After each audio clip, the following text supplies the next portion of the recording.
كيلو من الدقيق طلعنا كل الكميه الحلوه ديت، غير اللي في البوله ديت وغير اللي احنا اللي كان موجود وكان منها. فبصوا بقى قد ايه الكميه، شكله تحفه جدا جدا، لازم تجربوه هيعجبكم جدا جدا، مفيش احسن ولا اسهل من كده.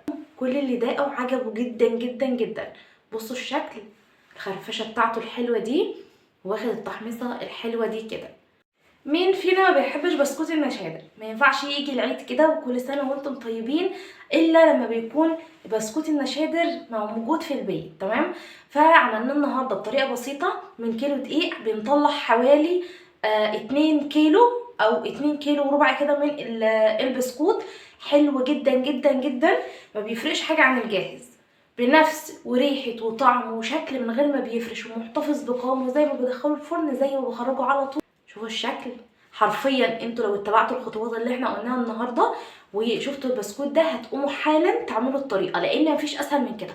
وكمان عملناه السمنه ولا زبده ولا اي حاجه خالص، ويكون حلو. اول حاجه هنسمي الله ونصلي على الرسول ونتوكل على الله عشان كل حاجتنا تطلع معانا مظبوطه وتكون معانا حلوه. وما تنسوش تصلوا على الرسول. واللي لسه اول مره يشوفني، انا اختكم منار، ولو عجبكم الفيديو لايك وشير وسبسكرايب لو اول مره بتشوفوني.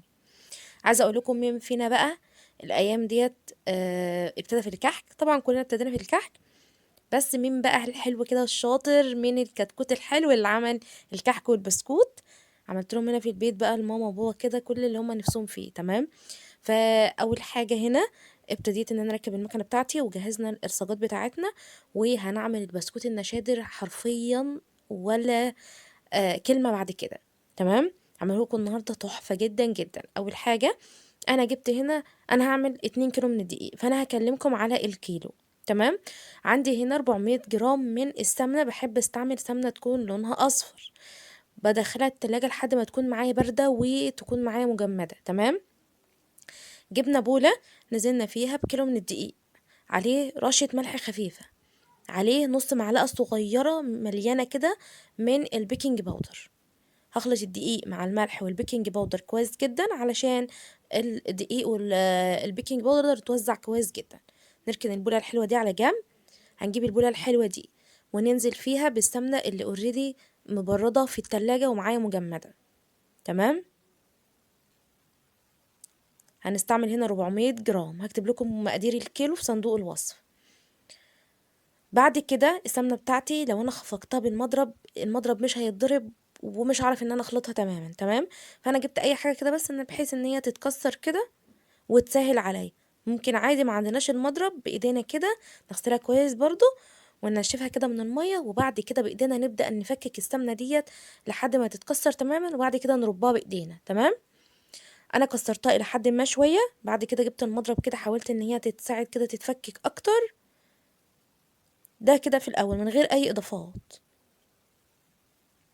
بعد ما اتفككت كده وبقت الى حد ما ناعمه شويه لان هي اصلا مجمده، هنزل هنا ب 300 جرام من السكر البودر، طحنته في البيت ونخلته كده بمصفى ناعمه او منخل كده ناعم بحيث ان السكر معايا يكون بودر تماما. بخلطه كده بالاول كده بسباتيولا او باي حاجه عندنا لحد ما الدقيق عفوا الزبده تختلط مع السكر البودر، عشان لما اجي اخلطه كده ما يبداش ينتشر معايا كده في المكان. تمام، برجع تاني بالمضرب اضرب السمنه مع الزبده. وهنا اهم خطوه، يعني ممكن الخطوه دي تاخد معاكم تلت ساعه.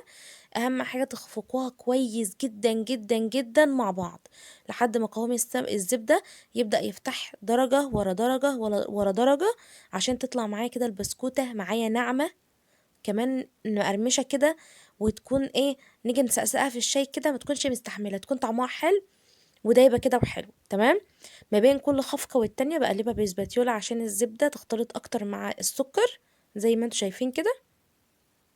بصوا بدأت تنعم اكتر، بدأت تكون قوامها فلافي اكتر زي ما انتوا شايفين كده. نفضل بقى نخفق فيها تاني وتالت لحد ما درجة الزبدة دي تفتح تماما بالشكل الحلو ده كده. بصوا بقى كل ما بنخلط فيها كده ونخفقها كل ما قوام الزبدة بيفتح اكتر اللون وبقى فاتح زي ما انتوا شايفين كده. بصوا بقى قوامها كده لو انا كده خدتها بالاسباتيولا فلافية وعاملة زي الكريمة بالظبط. بقى احنا كده وصلنا للخليط والقوام ده، واتفقنا ان اهم خطوة نركن البولة ديت على جنب. هجيب 4 حبات من البيض، كل حاجة بدرجة حرارة المطبخ عندي ما عدا السمنة اللي انا بستعملها. 4 حبات من البيض. لو البيض بتاعنا صغير هنستعمل 6. تمام. البيضة بتاعتي كبيرة كده او وسط استعمل 5. البيضة كبيرة نستعمل 4. وبعد كده جبت باكت من الفانيليا بالبرتقال، بيدي طعم وريحة حلوة جدا للبسكوت. لو مش متوافر نقدر نستعمل فانيليا عادي اللي احنا بنستعملها في اي حاجة. باخد اول بيضة وبنزل بها كده على الخليط الحلو ده، يا دوب البيضة بس تختفي كده وتتداخل اكتر مع الزبدة والسكر، بنزل بالبيضة التانية وهكذا، بيضة ورا بيضة ورا بيضة لحد ما نخلص كل كمية البيض اللي معانا بالشكل الحلو ده كده. هيبدأ القوام يفتح اكتر، وكمان هيبدأ يكون هش اكتر. تمام. بصوا ده اخر كده واحدة من البيض.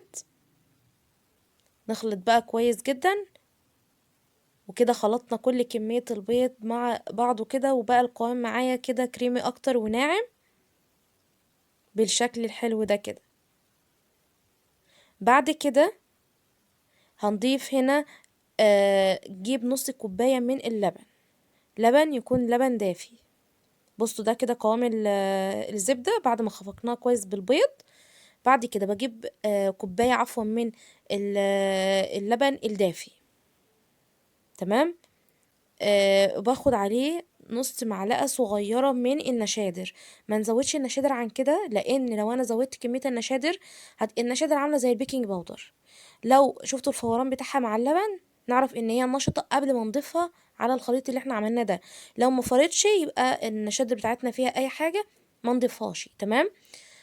فطبعا النشادر لو زودت كميتها هي زي البيكنج باودر هتنفخ معايا البسكوتة، وبالتالي لما تنفخ البسكوتة معايا هتبقى سمكها سميك شوية، وده مش بيبقى زي بتاع بر. كمان مع النفخة بتاعة البسكوتة كمان البسكوتة بتاعتي نقشتها هتروح، فلازم نتبع كل الخطوات دي. بعد ما خلطناهم كويس جدا برضو اللبن كده مع المكونات وكله تتداخل مع بعضه كده، خلصنا من المكونات بتاعتنا السائلة كلها. بنزل بالدقيق مع البيكنج باودر ورشة الملح، اديتهم بس تقليبة كده بايديا عشان اتأكد ان البودر اتوزع كويس جدا جدا. بعد كده بايدي ببتدي ألملم العجينة السايلة مع الدقيق لحد ما الدقيق يختفي ويخلط لي العجينة اللي انتوا شايفينها دي. والعجينة طرية جدا وما بتلزقش، يعني هي في ايديا كده هي ما بتلزقش خالص. ولو خدنا قطعة منها كده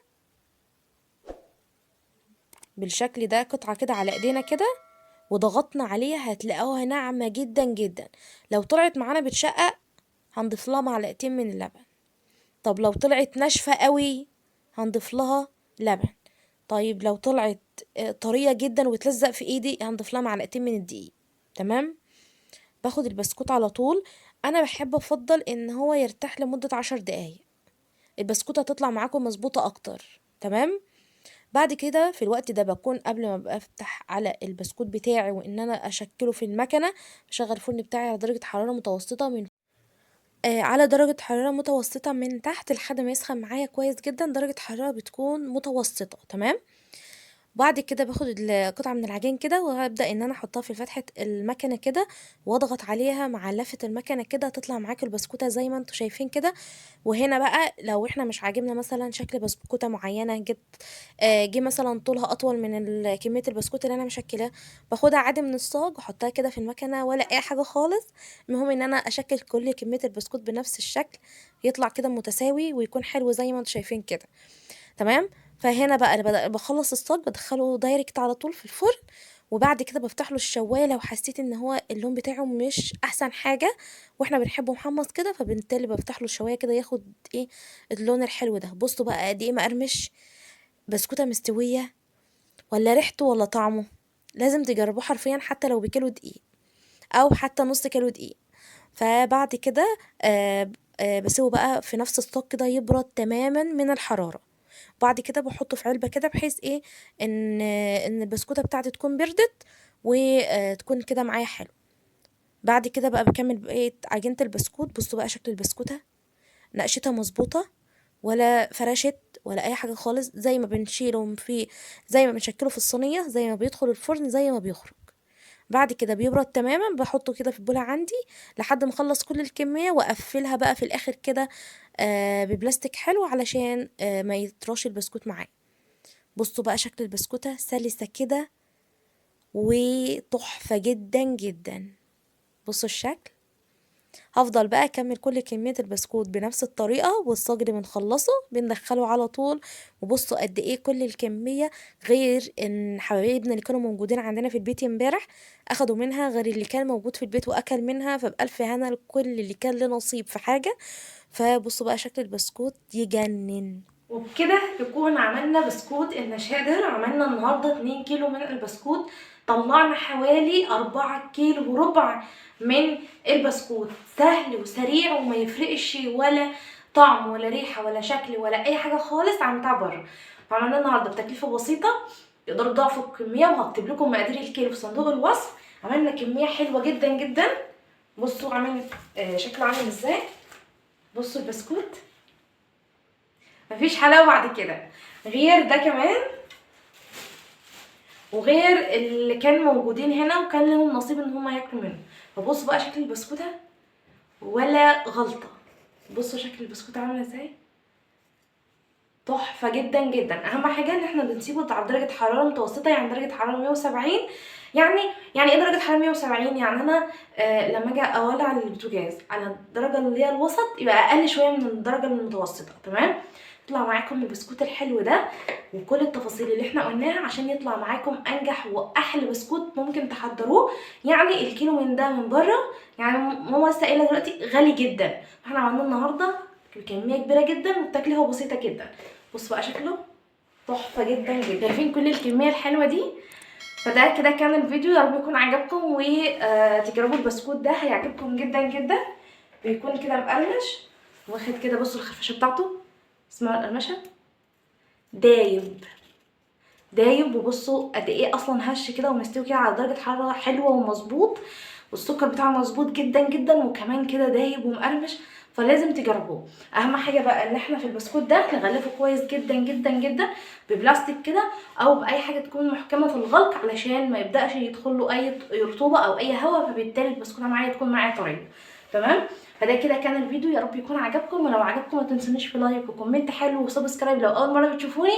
اشوفكم في فيديو جديد وحاجات العيد ان شاء الله. كل سنه وانتم طيبين، دمتم في رعايه الله، واشوفكم في فيديو جديد. مع السلامه.